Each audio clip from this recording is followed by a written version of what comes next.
नमस्कार, मैं हूं आशीष चित्रांशी और आप देख रहे हैं the news launcher. Mid day मुद्दा विद अशोक वानखेड़े। और पहली बार लिखित सबूत आया है चुनावी धांधली का। ये वोटों को बढ़ाने वाला खेल, रातों रात वोट कैसे बढ़ जाते हैं, इसका रिटर्न सबूत और किसी और ने नहीं दिया है। लिखित सबूत राजीव कुमार के आयोग ने पहली बार ये लिखित सबूत दिया है। ये सबूत सामने आते ही ये पता चल गया कि 76 लाख वोट कैसे बढ़े थे। दरअसल 76 लाख वोटों का पूरा रिकॉर्ड ही गायब है। रिकॉर्ड कहें तो पर्चियों वाला रिकॉर्ड, पूरा रिकॉर्ड गायब है 76 लाख वोटों का। क्या है ये पूरा मामला? आज मिड डे मुद्दा में भाऊ के साथ यही चर्चा करेंगे। कंट्रोल रूम जोड़िए भाऊ को। स्वागत है भाऊ। ये बड़ा राजीव कुमार ने पहली बार ये रिटर्न में दे दिया। दरअसल एक आरटीआई एक्टिविस्ट वेंकटेश नायक साहब है, बड़े दिन से ये चुनावी पारदर्शिता को लेकर के इनकी बड़ी लंबी मुहिम है। इन्होंने जो इस जो है एंगल पर किसी का ध्यान नहीं किया था। सच कहें तो हम लोगों ने भी चर्चा कई डिबेट्स में मैंने किया था इसका, लेकिन इस पर बड़ा जोर नहीं दिया था। एक पर्ची होती है, पूर्व क्रमांकित पर्ची। दरअसल जो चुनाव आयोग ने वेबसाइट पर डिटेल डाला, बाकी तो आप बताएंगे, लेकिन मैं सिर्फ इंट्रो में बता दूं, उसमें सुबह ये जो है 11 से 1, मतलब 11 से 1, 1 से 3, 3 से 5, 9 से 11, 7 से 9, इस सब में कितने वोट पड़े हैं ये सारा रिकॉर्ड देना होता है, कितने वोट पड़े। और आपको पता होगा 11 बजे आता है, सुबह 9 बजे पहले पोलिंग परसेंटेज आता है, 9 बजे कितने वोट पड़े, फिर 11 आता है, फिर 1 आता है, फिर 3 आता है और फिर 5 आता है। 5 के बाद जो 5 वाला रिकॉर्ड आता है, उसी के बाद असली खेल पिछले कुछ चुनावों से दिख रहा है। रातों रात 8%, मध्य प्रदेश में, महाराष्ट्र में 7% से ज्यादा वोट बढ़ गए। कुल वोटों की संख्या अगर हम गिनती में लाएं तो 76 लाख वोट से ज्यादा बढ़े थे। अब आता है पूर्व क्रमांकित पर्ची। दरअसल पूर्व क्रमांकित पर्ची वो होती है जब 5 बजे के बाद जो लोग लाइन में लगे होते हैं उनको वोट डलवाना होता है। उनको वोट डलवाने के लिए जो पीठासीन अफसर होता है वो पूरे लाइन में गिनती करवा लेता है, कितने मतलब कितने लोग हैं। 1-2 करके उनको पर्चियां दे दी जाती हैं ताकि कोई बाहर से घुस ना पाए, कि गेट से घुस गया, बाउंड्री फांद के घुस गया, लाइन में लग गया। 1-2-3-4 करके उनको, सब जितने मतदाता कतार में होते हैं उनको पर्ची दी जाती है। इसमें सबसे बड़ा जो पारदर्शिता के लिए इतना अच्छा नियम बना कि वो पर्चियां उल्टी दी जाती हैं। मतलब कतार में जो सबसे पीछे होता है उसको 1 नंबर पर्ची दी जाती है। अगर आगे से दी जाएगी तो 52 के बाद 53वां खड़ा हो गया पर्ची, उसको भी पकड़ा दिए 53। पीछे से 1 नंबर शुरू होता है और जो सबसे आगे वाला है, अगर 49 मतदाता है तो 49 सबसे आगे वाले को दिया जाएगा और 49 वाला सबसे पहले पोल करेगा, फिर 48, फिर 47। 1 नंबर पर खत्म, मतलब कोई गुंजाइश नहीं है खेल करने। अब ये वेंकटेश साहब ने यही डाटा मांग लिया कि कितनी पूर्व जो है क्रमांकित पर्चियां बांटी गई। इससे बिल्कुल साफ हो जाएगा कि 5 बजे के बाद कितने वोट पड़े। ये मतलब इससे सीधा फॉर्मूला कुछ है ही नहीं है।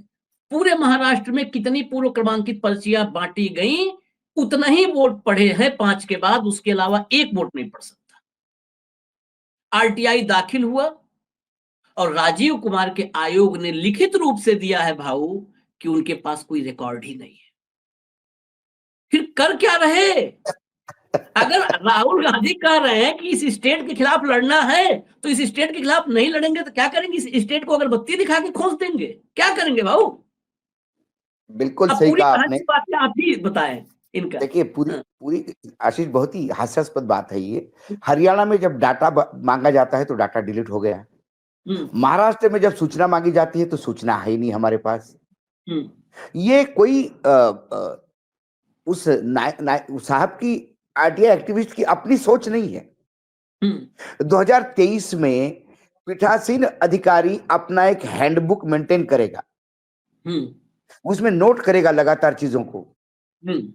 वो हैंडबुक कैसा होना चाहिए, 2023 में पूरे हैंडबुक का प्रणाली छपी थी, वेबसाइट पे दी गई थी। अब उस हैंडबुक के पैराग्राफ 1.12 और पैराग्राफ 7.12, ये 2 पैराग्राफ को उन्होंने बाकायदा रेखांकित किया है नायर साहब ने। तो इलेक्शन कमीशन के यानी चुनाव आयोग के वेबसाइट पर लिखा हुआ था कि पीठासीन अधिकारियों को विधानसभा और लोकसभा दोनों के दौरान उनके द्वारा जारी पूर्व क्रमांकित पर्चियों की निर्वाचन क्षेत्रवार कुल संख्या के बारे में जानकारी होनी चाहिए। ये मैंडेटरी है। ये मैंडेटरी है, ये चुनाव आयोग का दिया हुआ प्रोसेस है। जो जानकारी होनी चाहिए चुनाव आयोग कह रहा है, वही जानकारी चुनाव आयोग से मांगी जा रही है। और वही नहीं और है। वही चुनाव आयोग ने हाथ ऊपर कर दिए। अब नायक साहब का सिंपल सा कहना है कि चुनाव आयोग के हाथ में चुनावी मशीन का पूर्ण नियंत्रण रहता है। विधानसभा या लोकसभा के क्षेत्र के स्तर से सीईओ, आरओ, चुनाव पर्यवेक्षकों के जरिए निर्वाचन सदन तक सूचनाएं आती जाती हैं। यह कल्पना से परे है कि मांगी हुई जानकारी चुनाव आयोग के पास नहीं है। अब हैंडबुक का पैराग्राफ 7.1.2 क्या कहता है? मतदान शुरू होने के तय समय से कुछ मिनट पहले मतदान केंद्र की सीमा के भीतर उन सभी लोगों की घोषणा करे जो मतदान करने की प्रतीक्षा कर रहे हैं। उन्हें बारी बारी से वोट डालने की अनुमति दी जाए। ऐसे सभी निर्वाचकों को अपने द्वारा पूर्ण रूप से हस्ताक्षरित पर्चियां वितरित करे, जिन्हें उस समय कतार में खड़े निर्वाचकों की संख्या के अनुसार क्रम संख्या 1 से आगे क्रमांकित की जाए। जो आपने समझाया कि पहला जो आखिरी होगा वो 1, उसके आगे 2, उसके आगे 3 और अंतिम व्यक्ति जो पहला वोट डालेगा उसका नंबर बड़ा होगा, क्योंकि बीच में कोई घुस नहीं सकता। अब उसमें क्या होगा, अंतिम व्यक्ति को आपने एक टोकन दे दिया कि भाई ये टोकन है। कोई भी इधर उधर से आएगा, वो अंतिम व्यक्ति के आगे घुसता चला जाएगा, घुसता चला जाएगा। अंतिम व्यक्ति तो वही है। फिर यदि 1 2 3 4 आपने ऐसा किया, मतलब ऊपर से यदि नीचे तक आ गए तो बीच में कोई घुस जाएगा।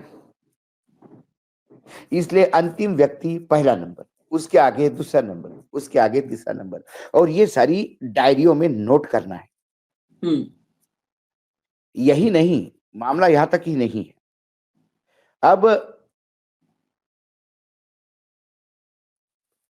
हैंडबुक के एनेक्सर 52 में बताया गया है कि पीठासीन अधिकारी की डायरी में क्या क्या होना चाहिए। में मतदान केंद्र के बारे में ऐसे तमाम विवरण होने चाहिए जिसमें आपूर्ति की गई और उपयोग में की गई सामग्री के बारे में जानकारी हो। यह भी दर्ज हो कि आपूर्ति की गई और उपयोग की गई ईवीएम, मतदान एजेंटों की संख्या, मतदाता मतदान विवरण, कितने लोगों को टेंडर वोट डालने की अनुमति दी थी, वोट की कुल संख्या, तय समय के स्लॉट के दौरान मतदान केंद्र में डाले गए वोटों की संख्या, मायने सुबह 7 से 9 कितने वोट डाले गए, 9 से 11 कितने वोट डाले गए, 11 से 1 कितने वोट डाले गए, 1 से 3 कितने वोट डाले गए और 3 से 5 कितने वोट डाले गए। और 3 से 5 में वो तमाम लोग आते हैं जो वेटिंग में है, क्योंकि 5 बजे का मतदान तब संपन्न माना जाता है जब आखिरी क्रमांक मतलब 1 क्रमांक लेकर पर्ची वोट डालता है और मतदान संपन्न होता है। तो उसमें यह होता है कि आप यदि धांधली करोगे तो आपको टैली भी तो करना होगा।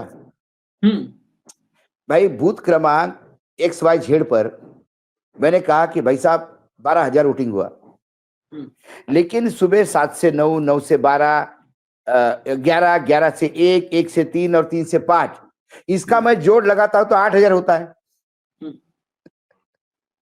तो इसका मतलब 2,000 की धांधली हुई। नहीं, 2,000 की धांधली हुई। नहीं, इसमें जो तकनीकी है इस विषय को लगातार जो हमने देखा, 5 बजे जो ये पूर्व क्रमांकित पर्चियां होती हैं ये बटती है 5 बजे। जब 5 बजे तो 5 बजे जो लोग वोट नहीं डाल पाए हैं उस चौहद्दी में है, उस सीमा में है, चारदीवारी में, उनको पर्ची बांटी जाती है। तो उसमें मान लिया 8 बजे तक, 5 बजे तक का आंकड़ा 8 बजे का आ गया और पूर्व क्रमांकित पर्चियां 600 हैं, तो 8600 हो गया। अगर 12,000 आया है तो फिर 8600 3400 का भाग में लो। मैंने वही कहा आपको कि 3 से 5 का जो टोटल है वो अंतिम व्यक्ति के पर्ची के जमा होने के बाद का टोटल है। ठीक है, तो जब आप टोटल लगाओगे 3 से 5 का जो टोटल होगा वो टोटल ऊपर के सभी टोटलों का टोटल होना चाहिए ना। मतलब आपने जो हमको बताया कि इतना हो गया मतदान, और यदि ऊपर से स्लॉट वाइज आप देखें तो वो 8,000 हो गया और टोटल 11,000 हो गया। ये मतदान में कहीं तो धांधली है। ये धांधली करनी होती है इसलिए हैंडबुक ही गायब है। हैंडबुक का कोई डाटा ही अवेलेबल नहीं है। तो राजू कुमार क्या शेरशायरी कर रहे थे क्या? हाँ। या फिल्में देख रहे थे चुनाव के समय? इतना बड़ा आयोग, करोड़ों रुपए का बजट, इतनी पूरी ताकत, पूरे अधिकार, पूरा देश ठप्प हो जाता है चुनाव के समय। आदमी इधर से उधर कैश लेके नहीं जा सकता, व्यापारी डरा हुआ रहता है। चुनाव आयोग, चुनाव आयोग। और ये अपनी फिल्में देख रहे थे। कुछ तो लोग कहेंगे लोगों का काम है कहना, शेर डायरी लिख रहे थे आदमी। और इसका रिपरकशन होना चाहिए। यह मामला यहां तक नहीं जाना चाहिए। यदि इनके पास जानकारी नहीं तो सर्वोच्च न्यायालय को बोला जाना चाहिए कि कम से कम अब तो न्यायपालिका जागे। डाटा डिलीट कर दिया, हैंडबुक का डाटा है नहीं। और जब हम कहते कि धांधली हो गई, बोले आपको लगता है चुनाव हार गए इसलिए कहते हो, कोई धांधली नहीं हुई। अरे तुम ही कहो कि धांधली नहीं हुई। धांधली नहीं हुई तो इसका कुछ प्रमाण आपके पास? आप भगवान हो गए? आप जो कहो कि वो अंतिम सत्य हो गया? आपको प्रमाण देना होगा। भगवान ने मनुष्य का अवतार लिया ताकि ये जो धर्म धर्म करते उनको भी समझा दूं। जब जब मनुष्य का जन्म लिया भगवान ने, उन्हें भी बताना पड़ा कि मैं क्या हूं। भगवान श्री कृष्ण को भी दिव्य रूप धारण करते बताना पड़ा कि मैं क्या हूं। श्री राम को भी एक बाण में कई पेड़ छेद के बताना पड़ा मैं कौन हूं। समुद्र को भी बताना पड़ा मैं कौन हूं, जब उन्होंने प्राचीर पे तीर चलाया समुद्र को सुखाने के लिए, तो समुद्र शरण में आया। दिखाना पड़ता है। आप अपने आप को भगवान भी मानते हो तो दिखाओ, हैंडबुक लाओ सामने। और ये हैंडबुक एक क्लिक पे मिलेगा आपको। इसके लिए आपको 300-3600 साल नहीं लगाएंगे। ये डेटा इसलिए हैंडबुक का डेटा गायब करवाया जाता है, डाटा मशीनों का डिलीट किया जाता है, क्योंकि जो कुकर्म हुए हैं, हम बोलेंगे कुकर्म हुए। अब ये आपके पाले में गेंद है, आपको बताना होगा कि कुकर्म नहीं हुए। नहीं हुए तो कैसे हुए? लाइए हैंडबुक सामने, बता दीजिए हैंडबुक का डेटा से कि हर निर्वाचन केंद्र पे कितनी वेटिंग में पर्चियां बटी है। दूध का दूध, पानी का पानी हो जाएगा। 7% कैसा बड़ा पूरे महाराष्ट्र में समझ में आ जाएगा। मानेंगे हम आपको। हम कौन सा कह रहे हैं कि नहीं आपने ठीक है भाई, जब आप हैंडबुक भी दिखा रहे हो, पर्चियां भी दिखा रहे हो, सुबह 7 से 9, 9 से 11, 11 से 3, 3 से 5 सारा डाटा हमारे सामने रख रहे हो, कौन नहीं मानेगा? यह कुपड़ हो सकते हैं, जनता कुपड़ नहीं है, नायर साहब नहीं है। और उन्होंने कोई कलोकल्पित चीजें नहीं मांगी थी। यह आप ही के यहां बताया गया है कि अनिवार्य है। फिर वो जो अनिवार्य है वो है कहां? आग लग गई, कुंभ मेले में लगे हुए आग में डाटा जल गया। बड़ी विचित्र स्थिति है। मतलब अरे निर्लज्जता। अरे आप कल रिटायर्ड हो जाओगे, रिटायर्ड होने के बाद समाज में घूमोगे, आपको चेहरा दिखाना है। इंसान सामाजिक प्राणी होता है। आप किसी की शादी ब्याह में जाओगे, लोग ये नहीं कहेंगे कि ये देखो ये लोकशाही का गद्दार, ये लोकतंत्र के पीठ में छुरा घोंपने वाला। नहीं भाऊ, ये इसमें कोई सोचने नहीं है। मोदी जी घूम रहे हैं ना, चेहरा बकायदे उठा करके घूम रहे हैं ना। कोई मोदी जी अगर राजीव कुमार के आदर्श मोदी हैं तो मोदी घूम रहे हैं तो इन्हें क्या दिक्कत है, ये भी घूम लेंगे। ये बात कहने वाले नहीं है। कहते मोदी तो घूम ही हमेशा रहे हैं बड़े। आप तो हमेशा कहते ही हो कि निर्लज्जता का अमृतकाल है, शर्म है कि आती नहीं किसी को। ये दौर बेशर्मों का है। बेशर्म ही इस दौर में सबसे बड़े आइकॉन बनके, बेशर्म जब किसी देश में आइकॉन बनने लगे तो समझ लीजिए देश किस दिशा में जा रहा है। मैं फिर से इसी पे आ रहा हूं, फिर आयोग के से जुड़े प्रमाण, कितने प्रमाण हैं। हम आज ये ताजा, ये सबसे लेटेस्ट जानकारी थी। एक पत्रकार साथी जो रानिया विधानसभा है हरियाणा में, वहां से एक सर्वमित्र कंबोज नाम से पत्रकार ने चुनाव लड़ा कांग्रेस के सिंबल पर।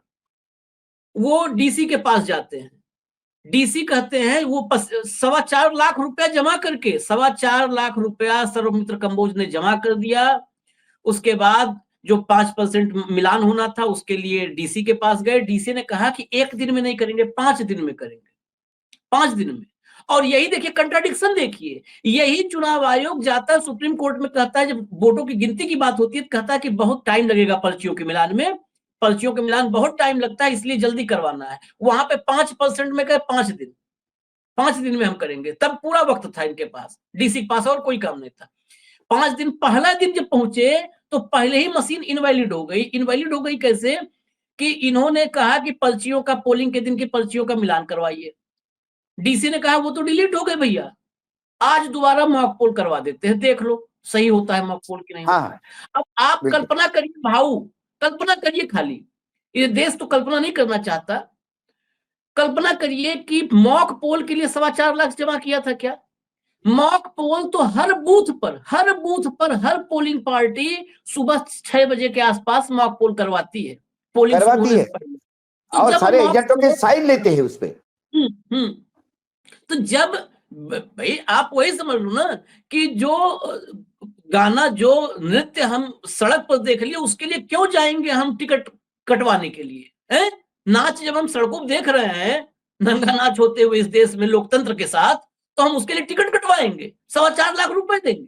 हो ही रहा है ना नंगा नाच। देखो पहले वो हुआ, महाराष्ट्र में गांव वालों ने कोशिश की कि चलो हम, आपने जो किया किया, हम ही अपने आप में एक बार जो है सेल्फ सेटिस्फैक्शन, अपनी आत्मसंतुष्टि कर लेते हैं, कि चलो एक बार कर लेते हैं, देखें भाई हम लोगों में ही कितने लोग थे जो पलट गए, जो नाराज हो गए, जो दूसरी तरफ चले गए ना। पूरे प्रजातंत्र के रक्षक, सारे प्रजातंत्र के और लोकतंत्र के रक्षक पुलिस पहुंच गई वहां पे। हाँ, सब पहुंच गए, छावनी बना दिया उस गांव। ना हम आपको सबूत देंगे, ना आपको तसल्ली करने देंगे, तब आपको भी तसल्ली नहीं करने देंगे कि कुछ गड़बड़ हुआ है ये। और उसके बाद इन सारे हालातों में इतना सीरीज है, सीक्वेंस है इस देश की न्यायपालिका। फिर हम आज बार बार राहुल के स्टेट पर हम इसीलिए जा रहे हैं। फिर न्यायपालिका, उसे कोई फर्क नहीं है, कोई फर्क नहीं है न्यायपालिका को। तो इलाहाबाद हाईकोर्ट का एक जज जो है उसने रगड़ के रख दिया, कहा अपनी बात कायम है, कोई फर्क नहीं है। फिर कर क्या रही इस देश में संवैधानिक संस्थाएं जब सारी की सारी मतलब रौंदी जा चुकी हैं, तो कैसा संविधान, कैसी डेमोक्रेसी। और जब संविधान और डेमोक्रेसी नहीं है तो संविधान डेमोक्रेसी को कुचलने वाले हर संस्थान के खिलाफ तो वैचारिक लड़ाई लड़नी पड़ेगी, और वही स्टेट है, लड़ना पड़ेगा। आपको मैं एक और बात इसमें ऐड ऑन कर दूं, क्योंकि बहुत सारे दर्शक जब सुनते हैं हम लोगों को तो बाद में उसमें से कि ये तो मामला आपने इसलिए क्लियर नहीं किया था।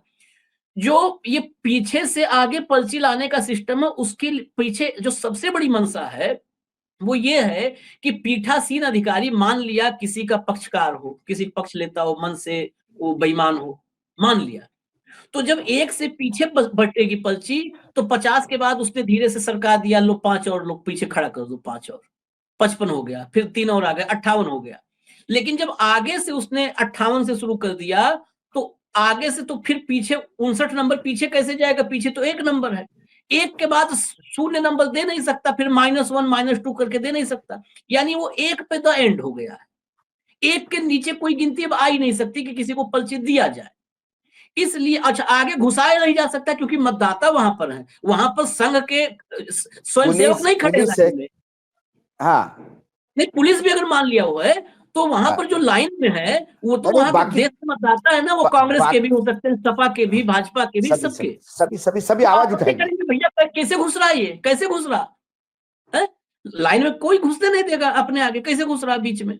तो इसलिए ये पूरा सिस्टम डेवलप किया गया कि, लेकिन सिस्टम जो डेवलप किया गया था तो ये था कि सिस्टम के प्रति जवाबदेही होगी। अब जवाबदेह कोई है नहीं है, सरकार तंत्र सब सिस्टम सो रहे हैं। इस ऐसे में बाऊ आखिरी, आपको मैं ज्यादा लंबा भी नहीं खींचेंगे, क्या लगता है कि अब कुछ होना है इस देश का भला या फिर सर्वनाश है? नहीं नहीं, अब तो बस, अब मैंने क्या कहा, लोग पूछते हैं, मैं अभी मराठवाड़ा में था, महाराष्ट्र के लोग पूछ रहे थे दिल्ली का क्या होगा। मैंने बोला जनता की बात मानू तो आम आदमी पार्टी सरकार बना लेगी, और यदि चुनाव आयोग की कृपा हुई तो भाजपा 60 से ऊपर सीटें ले आएगी। ये दो विश्लेषण करने पड़ रहे हैं, क्योंकि चुनाव आयोग इतना अब उस मतलब कुछ जन की नहीं, मन की नहीं, कुछ रही नहीं है अब, खुलेआम, और सवाल पूछने वालों पे हंसते, क्योंकि हमारी ताकत का अंदाजा तुम्हें नहीं। अरे काहे चुनाव करते हो भाई, सीधा सर्टिफिकेट ही दे दो ना, बीजेपी की उम्मीदवारों की लिस्ट मंगाओ और सर्टिफिकेट दे दो। और फिर बीजेपी ने कह दिया कि अरे 2-4 हमको लीडर उसमें भी चाहिए अपोजिशन में, जिनको सदन में बार बार जलील करना होगा। तो अच्छा, इनमें से 3 चिट्ठियां उठाइए कोई भी, उनके भी सर्टिफिकेट ले जाइए, वो भी जीत गए। यही होगा अभी, क्योंकि फिर कोई कहेगा कि आपने चुनाव आयोग को यह सवाल पूछेगा कि भाई तुमने चुनाव का प्रोग्राम ही रिलीज नहीं किया, कब फॉर्म भरना है कुछ पता ही नहीं था। कुछ तो लोग कहेंगे, लोगों का काम है कहना, छोड़ो इन बेकार की बातों का। तो आज फिर परभणी में लोग पूछ रहे थे, परभणी जिले में लोग पूछ रहे थे, रास्ते में पूरे ग्रामीणों में, मैं जैसी कि अपनी आदत है, कोई गांव में लोग मिलते हैं तो बातचीत होती है, एक ही सवाल, साहेब असं कसं झालं, साहब ये ऐसा कैसा हो गया, ये तो ना होना था। 5 साल के लिए बैठ गए। ये है मुख्य कारण क्यों मुख्य न्यायाधीश को चुनाव आयोग में नियुक्ति के जो पैनल था उसमें से हटाया गया, क्योंकि आपको राजीव कुमार लाना था। मुख्य न्यायाधीश होते तो शायद नहीं लाने देते। अब तो न्यायपालिका से भी उम्मीद खत्म हो गई, अब तो कोई उम्मीद नहीं, अब तो कोई उम्मीद ही नहीं, अब सिर्फ जन जागरण की उम्मीद है। जनता बोलती है, जब जब इस देश में, विश्व में जहां भी तानाशाह पनपा है, सामान्य जनता ने आवाज उठाई। पूरे जहां अंग्रेजों के शासन का सूर्य अस्त नहीं होता था, एक बिल्कुल दुबले पतले इंसान ने, जो अधनंगा, आधे कपड़े, आधा तन झुका ढका हुआ है, जो कभी एग्रेसिव करके कभी जोर से बोला नहीं होगा शायद, उस सौम्य भाषा में उसने मजबूर किया कि देश छोड़ जाए। काफी लोग थे, कई लोग साथ में थे, ऐसा नहीं, लेकिन उनका नेतृत्व तो था। एक जयप्रकाश नारायण ने पटना में हुंकार भरी, ऐसा ही नवनिर्माण आंदोलन शुरू हुआ, गुजरात में सत्ता पलटी। और ये जन जागरण का काम करना होगा, जनता को ये चीजें लानी होगी। नायर को क्या जवाब मिला, गोदी मीडिया नहीं दिखाएगा, उनके लिए भी कुंभ के बाबाओं का महिमा मंडन चल रहा है, उस कुंभ को भी सलाम। लेकिन ये जो लोकसभा का कुंभ होता है हर 5 साल बाद, ये भी मेरे लिए कुंभ इतना ही पवित्र है, क्योंकि वो यज्ञ है, और हर अपने मतदान की उसमें आहुति देता है, और फिर यज्ञ में से अग्नि देवता प्रकट होकर नतीजे देते। हमें नहीं पता था कि ये पौंडरिक जैसा नकली यज्ञ में से निकलेगा, आहुति देने के पहले नतीजा लेके आएगा। बहुत जल्दी प्रसन्न होते हैं आज के भगवान। आहुति भी नहीं दी तो प्रकट हो गए, ये लो नतीजे। चिंता असल, तो लेकिन कुल मिलाकर आशीष ये बहुत बड़ी बात है जो नायर जी को रिप्लाई मिला।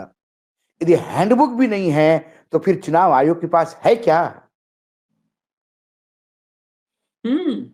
सिर्फ शेर शायरी, फिल्मी गाने